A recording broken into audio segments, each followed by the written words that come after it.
This is CBC Vancouver News. I've been here since '92, and I think I can remember March snow once. First, it was parts of Vancouver Island. Now, Lower Mainland drivers are being warned of a potentially messy Monday morning commute. Plus, it's a big win for gender equality and access to basic fundamental health care. a closer look at Ottawa's move to mirror BC's free contraceptives and what it means for equitable health care across Canada. Also, is just a thing called just. Vancouver jazz great Eleanor has died at the age of 104. Good evening, I'm Tanya Fletcher, and we begin with a surprise snowfall in the Lower Mainland this hour. Drivers are being warned about potentially slushy and slick road conditions, possibly lasting through the morning rush hour tomorrow. This video was taken about an hour ago on Highway 99 in South Surrey. Heavy rain has been changing over to wet snow as the temperature dips below zero in some areas. And similar scenes elsewhere around Metro Vancouver. Snow has been accumulating in Coquitlam and Burnaby as well. Main Road is urging drivers to prepare for winter conditions on the roads through the night and into tomorrow. Well, meanwhile, parts of Vancouver Island were blanketed with snow today as well, and many residents say they too were caught off guard. I've been here since '92, and I think I can remember March snow once. This man took matters into his own hands. Luckily, he had the equipment to do so. 15 centimeters of snow fell on the Comox Valley today. Wet snow has been causing poor visibility and slick roads in some areas of the island as well. According to Environment Canada, this system should clear up by tomorrow, with rain returning to the south coast later in the week. I'll have your full forecast later in the show. All these prolonged stretches of wet and cold weather can have serious consequences for the unhoused. If people are staying in tents that are ruined by snow and rain, if people are staying in RVs that can't get warm because they're not plugged into electricity right now, that means they're going to be doing other things to stay warm. And what that could mean is lighting fires, and we've seen that be proven fatal time and time again in our community. The Union Gospel Mission says it's at capacity every night. Last night, they had to turn 68 people away. UGM helped half of them find a space at a different shelter. According to Vancouver's latest homelessness count, 1,400 people are sleeping on the streets every night. Well, the special public safety warning put out by Avalanche Canada remains in effect tonight. It is scheduled to end tomorrow, but experts say it could be extended through this week. They say all of the new snow that's accumulating on a hard, icy layer, and that's making it prone to avalanches. Whenever there's a persistent slab problem and or a persistent weak layer in the snowpack, it makes things much more unpredictable. Experts are advising backcountry users to be extra careful over the next few days and not take any unnecessary risks. They urge you to only go out with essential rescue gear, including a transceiver, probe, and shovel.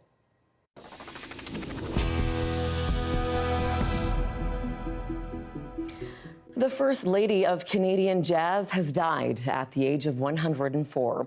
Eleanor made her television debut in 1954 here on CBC. It was the first Canadian television show with a mixed-race cast and the first live music TV show broadcast from Vancouver. Eleanor would go on to become the first Canadian woman in the country to headline her own television show. Here's a brief look back at her life and the legacy she leaves behind. Seems like happiness. My life is made of music. I'd rather sing something than say no thank you. I'd rather be lonely than happy with somebody else. When she opened her mouth to sing, I thought, this is Canada's Ella. This is Canada's Billy. Time for hugging and kissing, but night. She came to Vancouver in the 1930s, and she started a singing career here, started singing on the radio, on CBC radio, and then in the 1950s, she was given her own national television show. She was the first female entertainer in Canada to have a national television show. She was the first black entertainer in Canada to have a national television show with the Eleanor Show. Good evening. This is Eleanor again. I hope you've had a pleasant weekend, and I'm glad you got home early. When you hear her sing, you're hearing that sincerity of emotion, that remarkable ability she has to communicate emotion through those notes. It's remarkable to have had all of those things combined into one voice. I really do think of her as one of the great jazz vocalists of all time. I still believe in chasing dreams and placing bets, but I have learned that all you give is all you get. So give it all you got. Is just a thing called joy. He got a smile.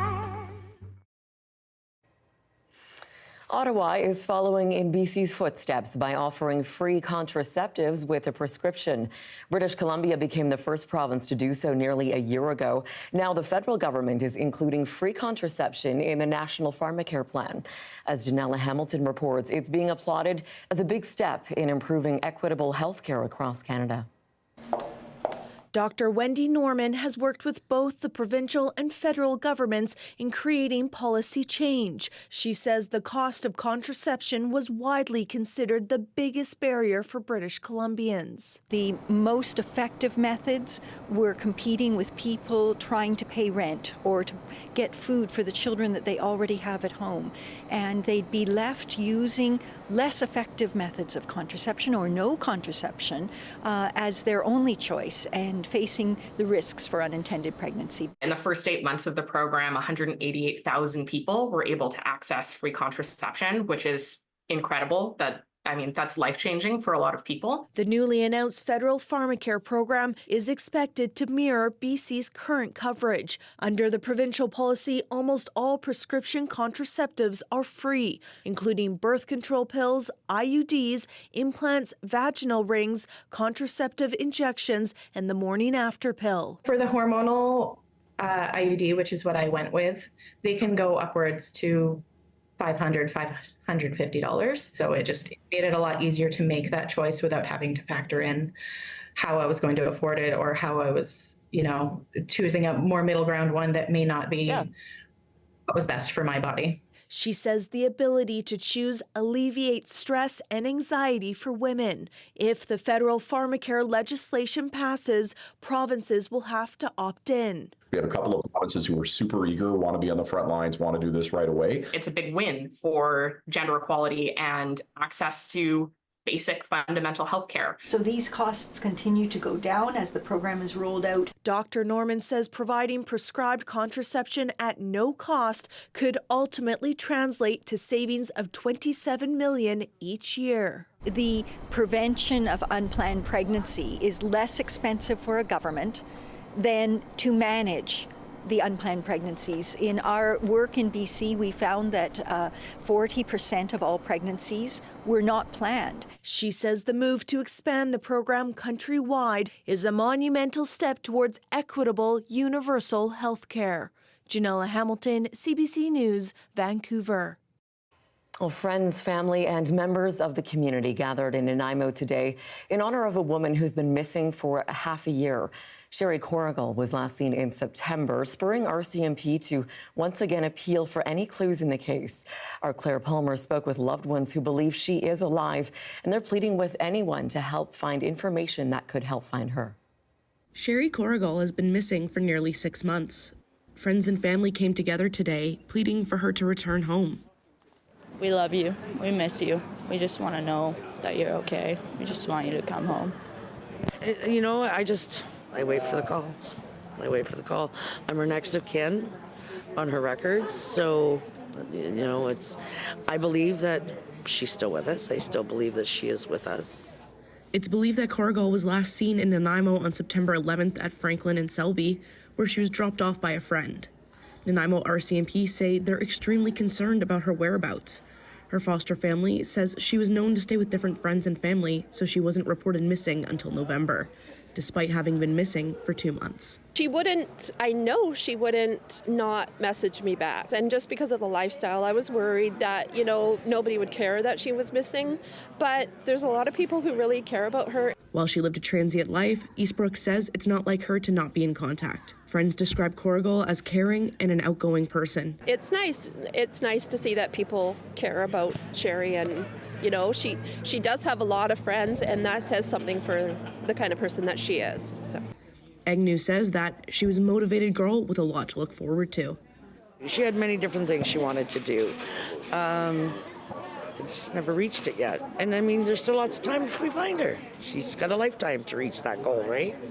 Agnew says that baseless rumors about what happened to Corrigal aren't helpful and asks for anyone with first-hand information to speak with police. Claire Palmer, CBC News, Nanaimo. The controversial push to put police officers back into schools has surged in Greater Victoria this week. Our Michelle Gassoub takes a closer look at the link to gang activity and what's being proposed to curb it. Police in Victoria on Vancouver Island are raising the alarm about an increase in gang activity in local high schools. They recently arrested a known gang member they say visited several different school properties during school hours in an effort to recruit students. They say in some cases students and even their parents have been extorted for large sums of money. We actually have cases in Greater Victoria where parents have actually met up with known gang members and they've been extorted for large sums of money to try to negotiate a release for their child, to not be involved and to not to be harassed by these gang members. And that's a very dangerous road to go down. Based on these recent incidents, Victoria Police are now calling for police officers to be put back into Victoria schools. Under the program, an officer is assigned to a specific school and works there full-time. But SLOs have proven controversial in the past, and that program has been cancelled across several school districts over recent years. That's because there was criticism from many Black, Indigenous, and other racialized students that they said they felt unsafe having a police officer on school property. BC's Human Rights Commissioner previously called for similar programs across BC to be cancelled, citing a lack of research specific to Canada that shows the benefits of having officers working directly in schools. So how do we solve that problem? We need research that's here in British Columbia. And the key there is research that puts the voices of racialized students, of students with disabilities and their families at the center of that research. Victoria's police chief, meanwhile, says he hears the concerns of students, so he's also proposing the creation of a separate subcommittee with students and their parents to make sure that those voices are heard. Victoria Police are expected to release more information about the gang member recently arrested in the coming days. Michelle Gassoub, CBC News, Vancouver. Well, airfares may be coming down, but airline fees are headed skyward for everything from checked baggage to cancellations. The CBC's Sophia Harris has more. Fernando Chicas wanted to take his family on a long overdue trip to Vancouver. So he booked 4 non-refundable tickets with discount carrier Flair Airlines, but had to cancel when he realized he made a mistake when booking the dates. That's not good. The problem? Some of Flair's change and cancellation fees have more than doubled. So it would cost Chicas more to cancel than he paid for the flights. That means he gets no travel credits for forfeiting a trip his family can't take. I was shocked. I didn't expect things to be, or the charges to be that high. I am not very happy with that. Air Canada and WestJet have also hiked fees for checked bags on economy fares by $5. The starting price is now $35. Airlines say they charge for the extras to keep base fares lower for all passengers. Over the past year, airfares in Canada have dropped by 14%. But this expert warns some passengers may still wind up paying more than they bargained for. It can really add up a lot if you're wanting to get meals, you want in certain seats and so on. And it's a way of the airlines making more money from us. Another problem, travelers may find it more difficult to shop around when booking flights. Often those add-on fees are not readily available upfront, especially when you're comparing pricing. So it can be very difficult for customers to know what they're comparing across all airlines. In an email, Transport Canada said Canada's air carriers are responsible for making their own business decisions, including how they charge for optional services. So it's up to passengers to navigate the tricky world of added fees. An upfront cheap cost sometimes is not the best option when it comes to spending your money. Chica said he has learned his lesson, but it came at the price of 4 unused airline tickets. Sophia Harris, CBC News, Vancouver. 305 days after he started running in St. John's, Newfoundland, John Nabbs dipped his toe in the Pacific Ocean. He ran across Canada, raising more than $85,000 for cancer research. He did it in honor of his parents, who both died of cancer during the pandemic. Nabbs, who says he was inspired by Canadian hero Terry Fox, shared part of his journey with us. Day 37 of the mission to run every step across Canada. Beautiful day here in the southwest corner of Newfoundland. Getting really close to Port au Basque. Very much driven by a lot of grief I was feeling from the loss of both of my parents to cancer. Not only emotionally, but also physically, like just crazy hard to move forward. Day 61 of the Cross Canada run today. I had heard about Terry Fox's story in the past, just from videos online and things, and I was really moved by what I saw there, not just with what he did, but like the way he did it with such a great spirit and in such a great way.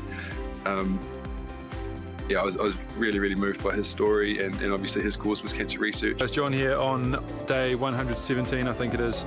Just made it to Ontario. Super stoked. This road, just been coming down this bike trail over here. So it's really, really cool to be in Ontario now. And yeah, wildlife, the bear got into the stroller that I push all of my stuff inside, nicknamed her Shania.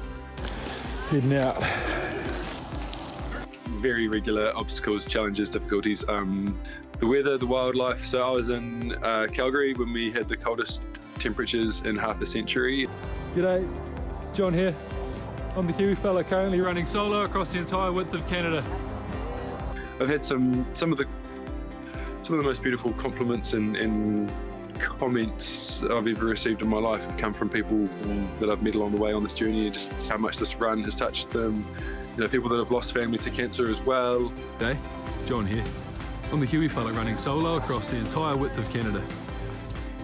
Having spread that enthusiasm, that inspiration, that's I think that's something I'll be proud of until the day I die.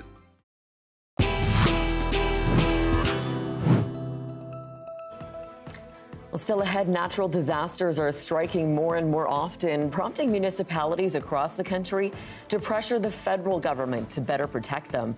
We'll have more on that story after the break. Stay with us.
Welcome back. Canada has imposed new sanctions targeting Russia in response to the death of Kremlin critic Alexei Navalny.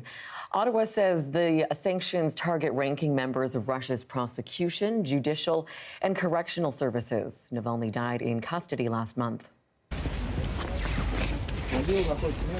His funeral was Friday, but today in Moscow, thousands came to lay flowers at his grave. The lineup outside the cemetery gates stretched half a kilometer long. Navalny was serving a 19-year sentence at a penal colony in northern Russia when he died. For months, his backers blamed his treatment for a series of health problems. Natural disasters are striking more and more often, and in Canada, critics are warning they won't always be striking a country that's well prepared. The CBC's Marina von Stackelberg explains. We actually have 3 locations. Communities in the BC interior are preparing their emergency command centers. For a summer, Ottawa warns could be worse than last year's record-breaking wildfire season. One of the tactics, controlled burns, a method that held off this fire near the town of Kimberley last year. It is proof that the science around how to provide landscape management is there. Again, we just need to get the senior levels of government on board. In Yellowknife, after a wildfire last summer led to a 3-week mandatory evacuation, the city is now paying to update its communication systems and hire more coordination staff. The biggest thing that's missing is dollars to municipalities to actually be prepared. When it comes to our territorial funding, we receive no funding to be emergency prepared. The provinces and territories have met with Canada's emergency preparedness minister ahead of the upcoming season. So I would say this is a different strategy. It's about coordinating to be more responsive. When pressed on what their new strategy was, Harjit Sajjan didn't specify. Instead, he pointed to the need for early wildfire detection and what individuals can do to protect their homes. Was actually moving patio furniture out of the way, because most of the patio furniture, when it lights up, it burns longer and it burns brighter. And then the house has a potential to catch on fire. This expert says she doesn't hear a clear plan. We need to hit the ground running now, and not much was said on, okay, what is the implementation going to go forward over the next few weeks? Ottawa has promised to speed up its financial support after disasters hit, but those changes won't happen for over a year. If you're a homeowner, you can't be certain of how much money you're going to get, what it's going to pay for, or even how long it's going to take. Back in Yellowknife, the city is still filling out paperwork to get money from Ottawa for last summer's forest fires, all while trying to prepare for another fast-approaching wildfire season. Marina von Stackelberg, CBC News, Ottawa. You're looking at a live shot of Cambie Street and BC Place. Looks relatively calm right now, but that surprise snowfall has hit many parts of Metro Vancouver. The warning for drivers remains. Slick conditions could continue right through the morning rush hour. I'll take you through the 5-day forecast on the way next.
Hey, I'm Rohith Joseph. Vibin' is the new show all about discovering great new songs and fresh artists from across BC and beyond. Stream Vibin' on CBC Listen.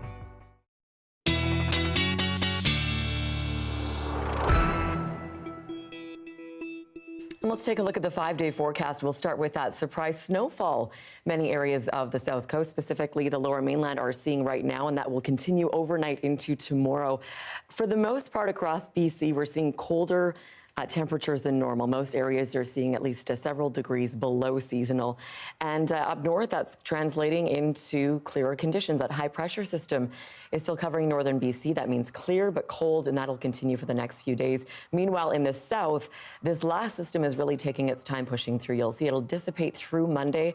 So overnight into the morning is when we'll see kind of those lingering wet flurries, snow showers, perhaps some sleet, freezing rain, depending, of course, how high you are, how cold it gets.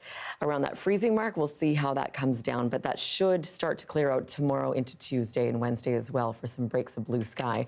Here are the daytime highs for tomorrow. Again, as we said, likely still some chance of precipitation in the morning, then some breaks of blue sky later in the day, and the headline is colder than normal in most places.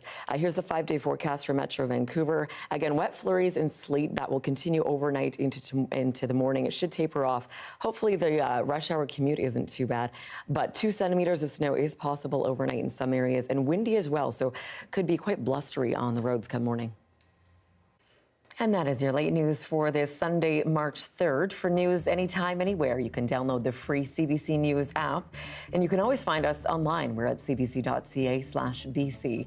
Your next local newscast is on the early edition. That's on CBC Radio 1, starting tomorrow morning at 5 o'clock. Thank you so much for watching this weekend. Good night.